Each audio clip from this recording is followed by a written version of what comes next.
Hey guys, Chomsky here. Chomsky kind of in the dark. It's getting kind of, the sun is setting on Thursday before Halloween, yada yada yada. Um, yeah, man, just wanted to talk about Wolfheart. Um, I I I read Reddit a lot.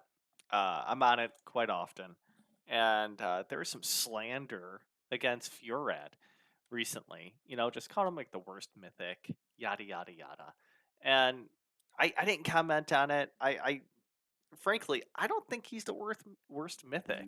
I really think he's really solid and slightly misunderstood. Um, just gonna call it as it is. I think he's really solid. He's gonna be a good overall champ for anybody that pulls him. Just a really solid B plus slash A minus. Um, so I just want to go over how I have them built, and then just wax poetic about them. So the first thing that I'm looking at when I pull any champ is what type is he or are they? Support, defense, attack. Like kind of just get a feel for them. So I look at the skills. So first form, he's attacking one enemy twice, has a chance to place a freeze, can't be resisted if targets from Gale Impact, whatever. If the target is not under freeze, he's going to attack this. He's going to repeat again. Awesome, cool. Potential four hitter. Okay, cool. Thinking Fire Knight. Just, you could build him up with like, well, doesn't really matter, but no accuracy on him. And this way, potentially, you have a coin flip on hitting 4 times. Okay, cool. Places a block debuff and an increased speed on us for 2 turns. Decreases the cooldown of all ally skills by 1 turn. Okay, gets kind of wonky. If you're in a deep team combo, um, this gets kind of this could throw it off, but that's fine. If you're manualing stuff, this is pretty cool. Placing that block debuff and an increased speed, it kind of kind of runs counterintuitive just because you don't want to go faster than the other team, especially if you have a block debuff up. But that's fine against bosses. Like really, I think of him as a PvE champ more than a PvP. But we'll get there. Um, Dude attacks all enemies, places a freeze, and a decreased speed, yada yada yada. Also decreases target's turn meter by 30%. If they're from Gale Impact, 50%. Awesome. Sweet. Talk about cutting them off. It's they just have more time frozen. And then he gets an extra turn. This gets really awesome um, in faction wars where there's that one stage where you have to get extra turns. Um, so that this kind of blends into it. Uh, Basically, any debuff out there that we get a 30% chance of placing freeze on that enemy. This is fine. It's kind of like that whole Torment thing of buffs on them. This is just whenever there's a debuff on us. So okay, there's some PvP elements here that can be cool. So there's that in his first form. His second form, um, attacking one enemy, ignoring defense if they're under freeze. Okay, awesome. Uh, there is that freeze armor that they get. I think it's like 30%. So him ignoring defense over there, that basically mitigates that whole freeze armor stuff. A2 is really neat. It's that ice quake. He's basically tossing out there a double hitter because traditionally we want them frozen. Each hit decreases max HP. Each hit also decreases turn meter, and it can't be resisted if they're frozen. Okay, cool. Attacks one enemy. On his A3, he's ignoring 100% of target's defense and block damage if they're under a freeze. There's a block revive element, and I mean, like, okay, neat. It's based on HP, so this is where it gets kind of wonky. Just because HP damage dealers don't really do that much damage, but it's okay. Counterattacks whenever like a Yumeko or uh, Fabian kind of tosses in a cooldown of his skills. Okay. Whenever an ally is killed, has a chance to place a freeze debuff on all enemies for 1 turn. Again, that coin flip. So the way that I utilize him is in his first form. I'm busting out there at the freeze, and traditionally he's in my faction wars. He's I could put him in my Doom Tower stuff and my Cursed City, but really he's living in faction wars. I'm going in with this A3 on his first form, putting freeze out there first, and then I am tossing in his second form, going in with his A2, because I want to I basically want to get that extra hit for more damage as well as decreasing turn meter. So I go in there, I get the AOE, awesome. He does do some damage. He's HP based, so it gets kind of wonky, but there's immediately they're hurt, they're frozen, and their turn meters are decreased. So chances are he's going to come back around, and there's still going to be some freezes out there, and then I get to have the A3 out here. Okay, cool. Like, we're talking about stacking up, basically just stacking. We're stacking up our attacks when they're frozen, because this is it's for 1 turn. So they may or may not be frozen depending on how it goes. Okay, fine. Chomsky's wrong. But you have him with Tormund, you have him in an all freeze team. You talk about that. Yeah, that works. With Yakarl, so this way we get that synergy going. And I think that's fine. You know, um it does take time, and in the game we always want to decrease the time that we spend here, but he's just a fun champ to have around. So I have him built up with, relentless pinpoint for accuracy, which is not really that great at 345, but again, PvE. If you're going to do PvP, then yeah, you may want to get in the 500s and stuff like that. I have him relatively slow. Uh, I mean, frankly, it was just to make sure when I did take him in PvP that basically he's a go second. I want to make sure that people are there that I can freeze, because if they're under stone skin, I can't do shit. So, all right. So I don't have him going super bananas. I don't have him in a lot of attack, just because in the first form, under, as a support champ, I'm not really focusing on a damage here. You know, I want him to freeze, and then if anything, I don't mind metamorphing back and doing this, having the block debuffs and increase speed on us, as well as it gives me a chance to have everybody else go, get their skills down there, and then I could have him metamorph back, and then he decreases the cooldown of all ally skills. It's not optimal in this setup, but it works. Um, for a blessing, I have Nature's Wrath.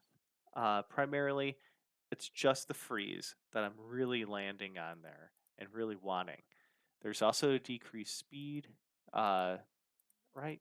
Um, why did I think there was a decreased speed? There isn't, just the freeze, and that's fine. This may not be the optimal one, but it's working for me. Yeah, that's not the case. Um, it's only up to 8%. That's fine. It'd be nice if I get 6-star, but that's not the case. Um, and then I have protection in here as well as just a 4-piece. So this way, when I do go back to A1, this has the potential to be protected. And honestly, I'm not relying on him to do everything, but what he does add to the table, I'm really pleased with. For his relic, I have a very basic Molten Death Bell. It's just I get the accuracy, and then I also get a very slight turn meter, so that's not bad. And plus it works with freeze. And then just in case if he fails, like, Hey man, goes up by 3%. All right, cool. Nothing too major. Again, going to masteries here. I'm really trying to lean into that freeze mechanic. So I have him with crit rate, shields, some healing there. I do want him to kill. So in that second form, that's really nice if this happens. I get more speed. Additionally, I got opportunist. I think this is pivotal if we have Wolfheart fully mastered. The the the long form is that you always want Wolfheart to be freezing people. And when they're frozen, he's doing 12% more damage. Awesome. Cool. We combine that with Helm Smasher, and it's a coin flip of ignoring defense, and that's great. Again, we want him killing, so kill streak works in there for a little bit more damage. Gets a shield like on that. I didn't think of putting Stoke to Fury out there, but that's fine. We could do that too, but I don't want my champs with debuffs, you know? Here we went down accuracy, just the basic accuracy thing. Some more stats, because I like Lore of Steel. Cycle of Magic was my second one, just this way I could get to Lasting Gifts. And again, this is talking about that increased speed and block debuffs. I don't need a Master Hexer because it's not going to do anything with freeze. Again, Sniper's not going to do anything with freeze. So really, I think Lasting Gifts is really the only thing that we should get on that one. So going back to it, I talked about the attack not being that necessary, but the second form being his killing form. And really leaning into that especially with Opportunist. The thing that sucks about Wolfheart and what I got upset about when they reworked him, but they didn't really touch this second form, was that it's whenever an ally is killed, there's a coin flip of having Freeze be out there. And yeah, there's 100% chance when they're in the Galen Pact, but I'm not really leaning into that. I really want. Sorry, I'm getting some acid reflux. I really want Frosty Resolve to be 100% just because that makes the second form his lasting form. Like, I'm going to have to go back and forth often to make Freeze be out there unless if I have a Yakarl or Tormund out there as well. And that's really a disadvantage. I mean, Wolfheart is a mythical, but he does need support.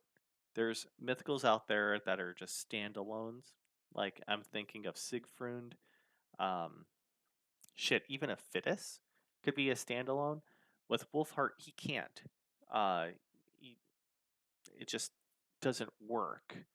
So he does need companions, and this is a very team orientated game. So that makes sense. And he is a heavy duty team player with the freezes and the synergy that it has with frozen enemies. So I think he's fine. I think he's good. I don't I understand why people are mildly upset when they're like, hey, I got a Wolfheart as my mythical, but I still think he's really good. Um, when we talk about the synergy with other champs, like, you know, I there's a time when I really enjoyed Supreme Aethel, and I still do. It's just, having that freeze out there is pretty solid, and ignoring basically unkillable. Unkillable is a big one to ignore, and having that with Wolfheart and Yakarl, I think is huge. I think the three of them as a team could be really really nutty. Um, you know, we do want to get a speed up team as well. We do need somebody to be up there, but that's it. I'll leave that to those that actually want to mess around with it on a PvP basis. You know, is was Wolfheart built for Siege? I mean, maybe you can. especially against Galen Pact when you know that people are having Teox and Marius, but I it doesn't come out too often that I'm busting out Wolfheart against an Ogryn tribe, Lizardman, Skinwalker, and Orc team. So it just comes in handy when it happens. But really, I just use him just to mess around with. Like he's in my like I can't show you my dwarf team, but I mean he's there. And and he's fun. I like him. I'm not going to use him in PvP, but still, he's just a fun champ to have. He's just a dude that wants to hang out, and I'm okay with. Definitely a champ to build. I have him booked just because I had a lot of mythical books and there's CVC, so I think he's solid. Um, Running him in minnow is easy. I don't sleep on him is all I'm getting at. There's other champs to build. I get it. There's other priorities as there are, but I really think Wolfheart's a really good champ that's going to really accelerate many people's accounts when they pull him, especially in the second form. So yeah, that's what I got. Um, Thanks for hanging out and making it this far. But yeah, that's it. Enjoy your day.